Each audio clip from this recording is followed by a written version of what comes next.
Chris Evans, what did you have to offer to get these 56 people aboard the Oceanic Viking to leave the ship? Fran, we didn't make an offer. What we did is made an agreement with the Indonesian government, and once that was finalised, we put that on in writing, codified it, and showed it to those on the boat. The offer didn't change. There was no negotiation with them. The conditions didn't change from day one to yesterday. That was the agreement between the Indonesian government and the Australian government on what would happen to people when they got off the boat. The Indonesians honoured that, and people have been processed in Indonesia, according to Indonesian law, will get UNHCR assessment, but there's no special deal for the asylum seekers other than that they will be given access to those processes. Okay, so the 56 got the same offer, the same agreement, the same deal, whatever you want to call it, as the first 22. We laid out what the agreement between the two governments was, and that was they were advised of that verbally, and after a few days they asked that that be put in writing, which we did. But the deal never changed, if you like. The arrangement never changed, and there wasn't a negotiation with them about the conditions. There was a negotiation about giving them confidence to come off, to know that they'd be treated properly. Just to clear up a few details, there are 5 women and 5 children amongst the last 56. Can you confirm that they will not be held in the Australian-funded detention centre? I understand they were processed in the visitors area of the detention centre last night and then accommodated in an immigration building next door. The Indonesians have agreed to accommodate them in this immigration facility next door. It's an administration type building, but people have been housed there before, and they'll have free access to the detention centre to visit partners, etc. But they're not in the detention centre. And Minister, how many of these people, the original 78, will be accepted into Australia? Well, we don't know that yet, Fran. I made it clear that I thought we'd obviously be taking some, because we have traditionally been the largest country. We've received the largest number out of Indonesia. We've been the biggest resettlement country out of Indonesia. But the UNHCR look to resettle people out of Indonesia into Canada and New Zealand, some of the Nordic countries. So we'll see them refer people over the next few weeks. Some have already been found to be asylum seekers, of course, found to be refugees, of course. Others will have their assessments made. If they're not refugees, they'll be returned to the country of origin.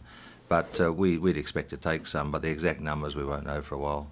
Indonesia's top official dealing with this, Dr. Sujatmiko, says that all asylum seekers expect that Australia will take them, and so too does Indonesia. Let's just have a listen to what he said. This is our expectation, that Australia will keep the promise. It is your expectation they will. It is your expectation that all 56 will go to Australia. This is their expectation and the Indonesian government expectation. So we'll accept some, but Indonesia expects that Australia will accept all of those people found to be refugees. Well, look, Fran, what I can refer you to is the codification of the agreement between Australia and Indonesia, which the Prime Minister tabled in the Parliament. The document's been public for a week or so, and that document makes it clear that they will be offered resettlement in resettlement countries. There's no guarantee that they'll come to Australia. That was never part of the offer. Have any other countries offered to resettle any of those who are aboard? Well, that process will start now in terms of the UNHCR. Those people wanted to come to Australia. We said, you're not. You're going to Indonesia because we intercepted you we rescued you in the Indonesian rescue zone. The agreement between the two countries was that they would go to Indonesia, they'd disembark there. We've achieved that objective. We've rejected their demand to come to Australia. But they'll now be processed and they'll be offered resettlement if refugees in accordance with the UNHCR practice. Well, you say it's up to the UNHCR to negotiate, but as I understand it publicly, New Zealand said as already it's been asked and saying no. So, well, has the Australian government negotiated with any other countries?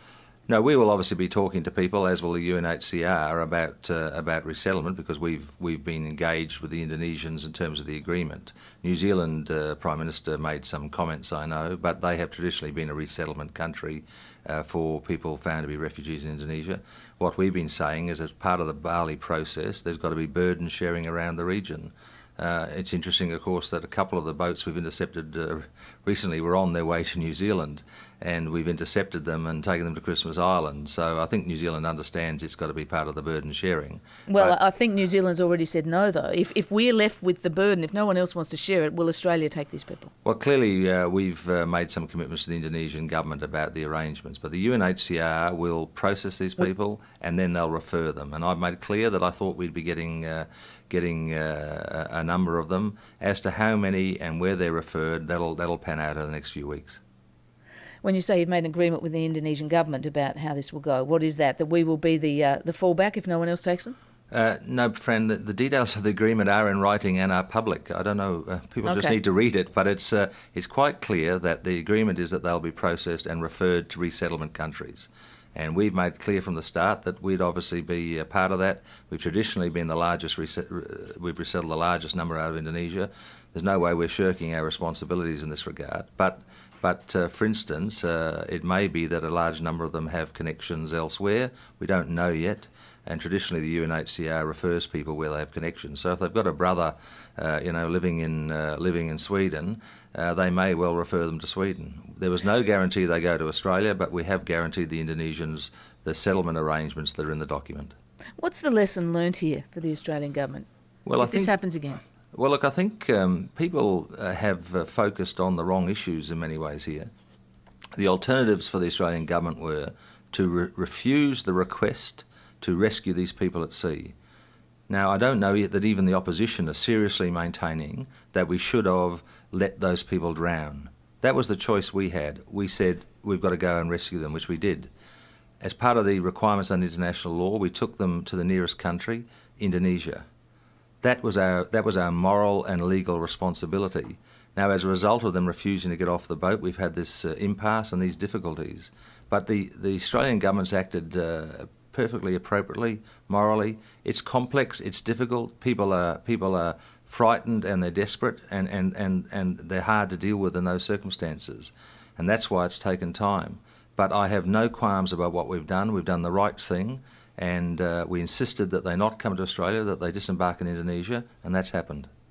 If this did happen again, and we found ourselves in this situation again, though, wouldn't you cut your losses and just bring them straight to Christmas Island rather than have this high-profile standoff that goes around the world so that the world knows finally, if you just stick to your guns, refuse to get off the boat, you're going to end up in Australia anyway? Isn't it better to sort of do that quietly?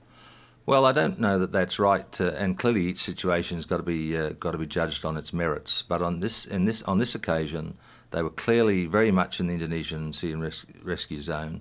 They were in dire trouble.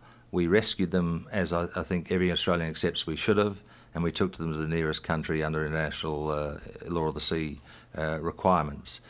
We couldn't have done anything else, in my view. And sure, we've had a lot of complexity and difficulty since. But we made it clear they were not going to Christmas Island or Australia. Colin Barnett, the Liberal Premier, says we should have. We thought it was appropriate that their demands not be met, that they be disembarked in Indonesia, and we're very pleased that's what happened. And Minister, the government persists in this silliness that this is no special deal offered here. You try telling that to the people in the Indonesian camp who've been waiting for 7 months at least, many of them, who are pretty angry that these latest lot are getting processed so quickly and resettled so quickly.